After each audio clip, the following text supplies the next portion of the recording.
Hello and welcome to Javatpoint. और आज का हमारा टॉपिक ऑफ डिस्कशन है नेस्टेड क्वेरी। नेस्टेड क्वेरी एक बहुत ही अच्छा टॉपिक है और बहुत ही कंफ्यूजिंग टॉपिक है। लोगों को बहुत ज्यादा कंफ्यूजन होता है, तो मैं आपको प्रॉमिस करता हूं कि यहाँ पे आपको किसी भी तरीके का कोई कंफ्यूजन ही नहीं होने वाला है और आज के बाद आप नेस्टेड क्वेरी और फ्लो ऑफ एग्जीक्यूशन को बिल्कुल अच्छी तरीके से समझ जाएंगे। तो let's start with nested query. Nested query का मतलब क्या है? नेस्टिंग, जैसे आपने फॉर लूप पढ़ा, फॉर लूप में लूप के अंदर लूप पढ़ा तो नेस्टिंग आपने पढ़ा, स्ट्रक्चर के अंदर स्ट्रक्चर पढ़ा, वहां पे अभी आपने नेस्टिंग पढ़ा। इसी तरीके से एक क्वेरी के अंदर दूसरी क्वेरी है तो उसे बोलते हैं हम लोग नेस्टेड क्वेरी। फॉर एग्जांपल ये हमारा मान लो इनर क्वेरी है, ठीक है, और ये हमारा आउटर क्वेरी है। फाइन, तो ये हो गया हमारे नेस्टेड क्वेरी। अब नेस्टेड क्वेरी में होता क्या है, इनर क्वेरी अपना आउटपुट किसको देगी? आउटर क्वेरी को। और आउटर क्वेरी उस आउटपुट के ऊपर कुछ काम करेगी और फिर वो फाइनल रिजल्ट देगी। तो this is what the condition is all about, कैसे नेस्टेड क्वेरी काम करता है। फाइन, तो चलो चलते हैं एक क्वेश्चन देखते हैं जिससे आपको नेस्टेड क्वेरी बिल्कुल अच्छे तरीके से समझ में आएगा कि नेस्टेड क्वेरी है क्या। तो लेट्स स्टार्ट। ओके, तो देखो अब आपके सामने दो टेबल दिए हैं आपको, कस्टमर और परचेज। कस्टमर में 3 कॉलम है, कस्टमर आईडी, कस्टमर नेम और कस्टमर टाइप। परचेज में 5 कॉलम है, purchase ID, customer ID, product ID, quantity and amount. Fine, अब आपको कुछ ऑप्शंस भी दिए हुए हैं। क्यों दिए हैं? आपको एक क्वेरी दी हुई है और क्वेरी के बाद क्वेश्चन पूछा है कि what will be the output when above query is executed. जब हम ऊपर वाली क्वेरी को एग्जीक्यूट करेंगे तो हमारा आउटपुट क्या आएगा? ए आएगा, बी आएगा, सी आएगा। तो ये आपको बताना है। फाइन, तो अभी हम क्या करते हैं, चलते हैं आगे इसको सॉल्व करते हुए। तो अभी हमने ऑप्शन हटा दिए, पहले से सॉल्व करते हैं। ओके, तो नेस्टेड क्वेरी में सबसे पहले हमेशा याद रखना, हम लोग नेस्टिंग इनर क्वेरी को सॉल्व करते हैं। तो सबसे पहले हम इनर क्वेरी, तो हमारी इनर क्वेरी क्या है? ये हमारा ब्रैकेट वाला पार्ट। तो सबसे पहले हम इनर वाले पार्ट को सॉल्व करेंगे। और फ्लो ऑफ एग्जीक्यूशन हमेशा याद रखना, फ्लो ऑफ एग्जीक्यूशन में सबसे पहले हम लोग फ्रॉम सर्च करते हैं, उसके बाद वेयर सर्च करते हैं, उसके बाद अगर ग्रुप बाय है तो ग्रुप बाय सर्च करते हैं, फिर ग्रुप के साथ अगर हैविंग लगा है तो हैविंग सर्च करते हैं, फिर अगर कोई एग्रीगेट फंक्शन है तो एग्रीगेट, जैसे सम, काउंट, एग्रीगेट, उसके बाद सेलेक्ट करते हैं, और उसके बाद ऑर्डर आता है, ऑर्डर बाय, और ये सब चीजें आते हैं। फाइन, तो चाहे इनर क्वेरी हो चाहे आउटर क्वेरी हो, फ्लो ऑफ एग्जीक्यूशन में कोई फर्क नहीं पड़ने वाला। फ्लो ऑफ एग्जीक्यूशन ऐसे ही मूव करेगा ऊपर से लेके नीचे तक। तो अभी मैं इसको मिटाता हूं और मैं आगे बढ़ता हूं आपको समझाते हुए। तो सबसे पहले अगर हम लोग इनर क्वेरी भी सॉल्व कर रहे हैं तो सबसे पहले फ्रॉम ढूंढते हैं। तो फ्रॉम है इसमें, हाँ बिल्कुल फ्रॉम है। तो किसकी बात कर रहे हैं? परचेज टेबल की। तो हम लोग परचेज टेबल को कंसीडर कर रहे हैं। अब वेयर, वेयर आ रहा है, हाँ वेयर है। वेयर में 2 कंडीशन दी है, एक कंडीशन ये दिया है और एक कंडीशन ये दिया है।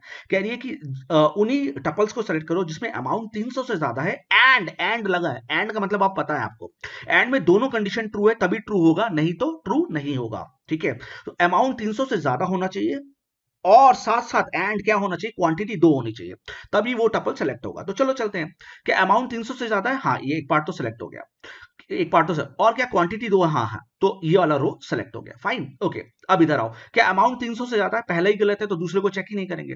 क्या अमाउंट 300 से ज्यादा है? हाँ। क्या क्वांटिटी 2 है? हाँ, तो ये वाला रो भी सेलेक्ट हो गया, ये वाला टपल भी सेलेक्ट हो गया। रो बोले चाहे टपल, बातें की है। क्या अमाउंट 300 से ज्यादा है? नहीं, तो इसको हम चेक ही नहीं करेंगे। क्या अमाउंट 300 से ज्यादा है? नहीं, हम इसको सेलेक्ट ही नहीं करेंगे। क्या अमाउंट 300 से ज्यादा है? हाँ बिल्कुल ज्यादा है। अब क्वांटिटी पे देखो, क्या क्वांटिटी 2 है? हाँ है, तो ये वाला रो भी सेलेक्ट हो गया।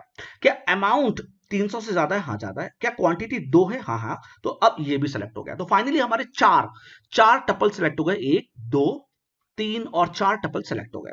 तो अब हम आते हैं फ्लो ऑफ एग्जीक्यूशन में। फ्रॉम हमने देख लिया, वेयर देख लिया, अब क्या है? सेलेक्ट, क्योंकि अभी ग्रुप बाय तो है नहीं। सेलेक्ट में हमें क्या सेलेक्ट करना है? Customer ID. तो सिर्फ कस्टमर आईडी चाहिए। तो एक कस्टमर आईडी तो हमारी ये सेलेक्ट हो गई, और एक कस्टमर आईडी मेरी ये वाली सेलेक्ट हो गई, एक कस्टमर आईडी मेरी ये वाली सेलेक्ट हो गई, और एक कस्टमर आईडी मेरी ये वाली सेलेक्ट हो गई। तो फाइनली हमारा जो सिलेक्शन है वो इस तरीके से हो गया। फाइन, ओके, तो हमारी इनर क्वेरी सॉल्व हो गई और इनर क्वेरी से हमारा आउटपुट क्या आया?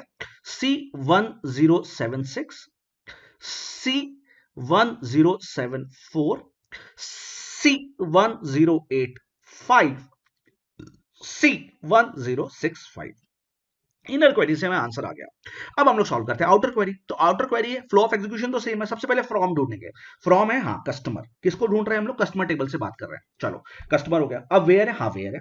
वेयर क्या कह रहे हैं? जहां पे कस्टमर टाइप क्या होना चाहिए? प्रिविलेज्ड, एंड कस्टमर आईडी, और कस्टमर आईडी कहां होनी चाहिए? इसके अंदर होनी चाहिए। मतलब वही कस्टमर आईडी लेंगे जो उसके अंदर, और इसके अंदर कितनी customer ID? 4 customer ID I है। तो चलो स्टार्ट करते हैं।